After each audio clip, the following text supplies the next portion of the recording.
With the presidential election behind us, our thoughts now turn to what's next and what's going to happen in the stock market and the economy. And that's what we're going to discuss on this episode of Friends Talk Financial Planning. Hi, I'm John Shear, and I run a fee-only financial planning practice in Middleton, Wisconsin. And I'm Bridget Sullivan-Mermel. I've got a fee-only financial planning practice in Chicago, Illinois. Before we start talking about post-election stock market and economy, John, let's ask everybody to subscribe. It helps everybody else find us. Okay. So, John, we've got the election. We know who won. As we're filming this, we're not quite sure about the House.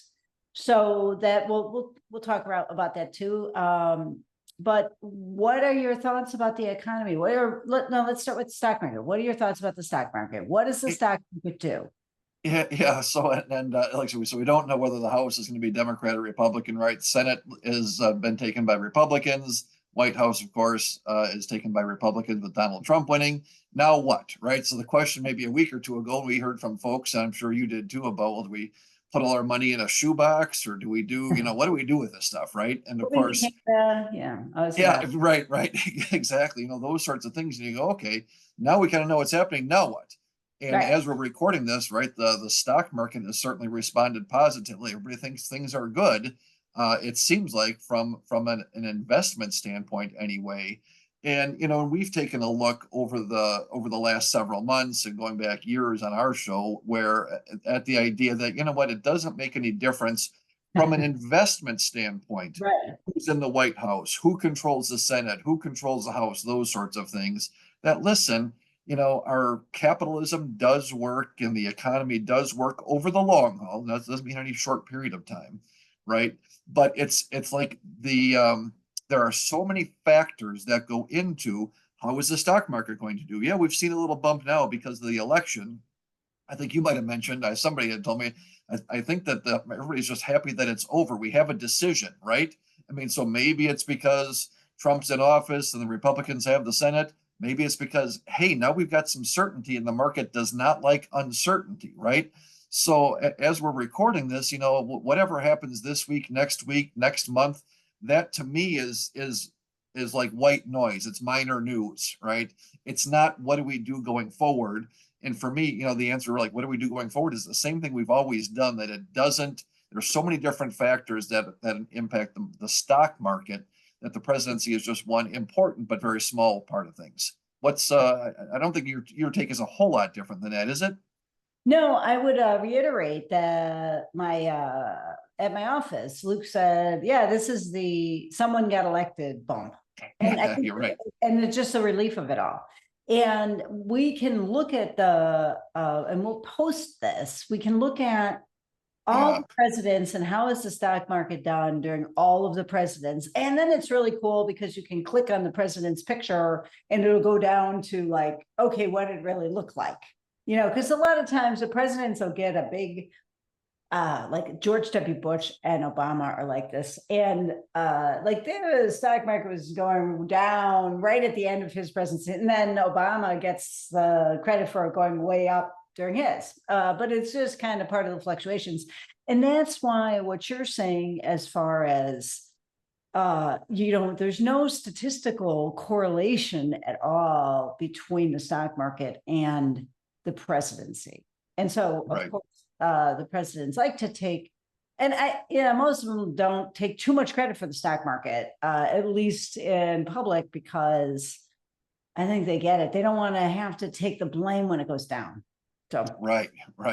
Well, and it's so easy to confuse, and I think we even do it, is what the economy and the stock market are two separate things, right? But yet we often think of them.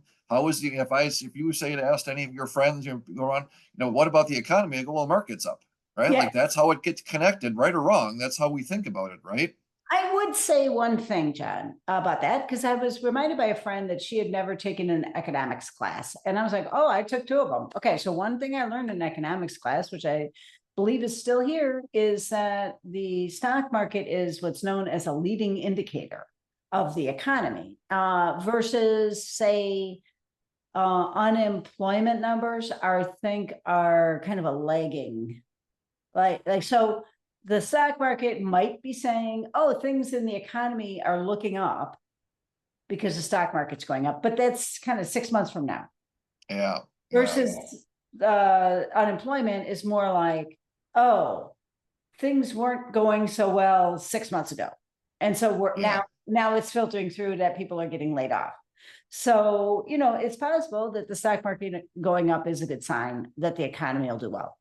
Yeah. Sort of like the difference between what is going to happen, where the stock market sort of tells us that, versus what's already happened, right? Right. With where the job reports might come in. I'll tell you the other thing that I think is just interesting is we have this discussion and informs my opinion that, sticking to your guns. And I get, clients and friends that give me a hard time. Like, I know you're going to say just, stick to the plan. I'm like, well, Right. that's because we designed the plan. It's not, so except for when the economy is bad, except for when the market's down. Like, no, including we expect the market to go down, and we've got a plan for it. But as you think about, you mentioned Bush and Obama and that, 16-year period where they were presidents. And is that, there's so many complex things that when the markets went down, stock markets went down during Bush's administration, was that because of the things that he put into place and his administration did? Maybe. Was it because of the things that were in place from the previous administration? And it takes time. This stuff doesn't happen instantaneously, whether it's a law changes or policies or, right? So does it happen immediately? Does it take time? You can make a case that, every president is living off of the predecessor's, policies and what happened in there. You could also make a case that, no, coming in and changing those policies, it makes an immediate difference. And nobody knows the answer to that question, right? It's not, you take a look back, at that chart that we just had up with regard to the presidencies. There's some other ways to slice and dice these numbers, but in general, what I hear from folks is, golly, when a Republican gets control of the White House, gets control of the Senate, that's good for the economy, meaning the stock market, right? In my people's words. Right. But when you take a look at historically, actually, the Democrats have had a better, have had better performance when they've been in the White House anyway. And you go, okay, not what you would expect, not sort of the conventional wisdom, right? But yet that's what the facts are. And again, why is that? I mean, nobody knows exactly why that is. But that idea of, oh, geez, now that, Trump's in office, going to be in office, that's going to be really good. Well, maybe, right? Okay. Or when a Democrat gets elected, that's really bad. Well, maybe, right? But that's not, it's just that stuff. And we want to tie, I think as humans, we want to tie causes and effects. This happened because this, and it's just so difficult to do that, and it's unnecessary. The other thing is, when you take a look at, how does the stock market do when Republicans are in office? Pretty good. Yeah. How does the stock market do when Democrats are in office? Pretty good, and actually even a little bit better. But it's not like one does great and the other one's terrible. Like, no, they both do pretty well. Look at that graph. It goes from, down to pretty darn high, no matter what goes on, right? So those are the types of things that inform my thinking. It's not just, well, ignore what's going on and stick to the plan. That's not how we do it. It's what is the evidence, right? Well, how can we make an informed decision? And despite the emotions that come, whether you're super happy that Trump got elected or you're disappointed and fearful that he got elected, you go, either way, from an investment standpoint, what's the market going to do?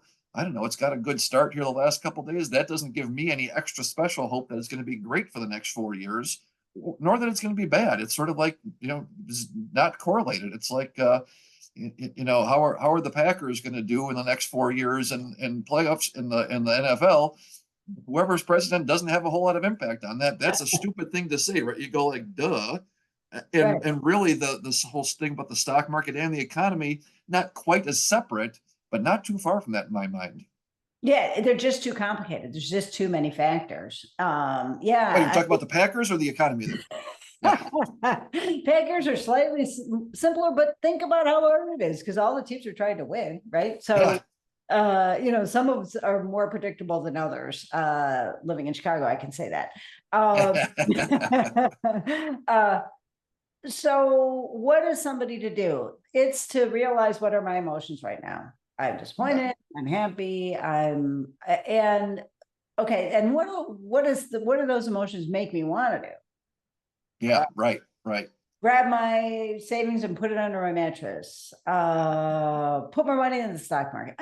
But all kinds of decisions you could make based on the emotions of the moment. And that's the winning strategy with the stock market, is try to get your emotions out of it and just use your logic, and just plotting logic is what works. Or one of my clients said, put it in the piggy bank and don't peek. I mean, every once in a while and move things around a little bit, but that's just this plotting logic, and not separating your feelings from your finances in this way. A lot of times, one of the things that I love about finances is that they're intertwined with feelings. Like we can express our feelings through our finances. In this situation, it might be better to express your feelings with your finances by donating to a political organization or getting involved in some activism or something like that, and not with your portfolio. That's right. Yeah. And that's one of the things I love about our conversations is I tend to be that Vulcan, logic minded, like, oh, here are the facts, right? And they are the facts. Right. But the reality is we act based on our feelings, right? And it's important to recognize that, the more that we can separate those things from a financial planning, from an investment standpoint, the better off we are. So I really love that view on things. Feelings and facts are two separate things. And act on your feelings in other ways, not with your portfolio. That's a great way. That's a great takeaway from our conversation here today. Again, I'm John Shear. I'm on a fee-only financial planning practice in Middleton, Wisconsin. I'm Bridget Sullivan-Mermel. I've got a fee-only financial planning practice in Chicago, Illinois. We're both proud members of the Alliance of Comprehensive Planners, or acplanners.org. If you're looking for an advisor in your area, both John and I are taking clients, but if you're not in our areas, check out acplanners.org. And don't forget, hit that subscribe button.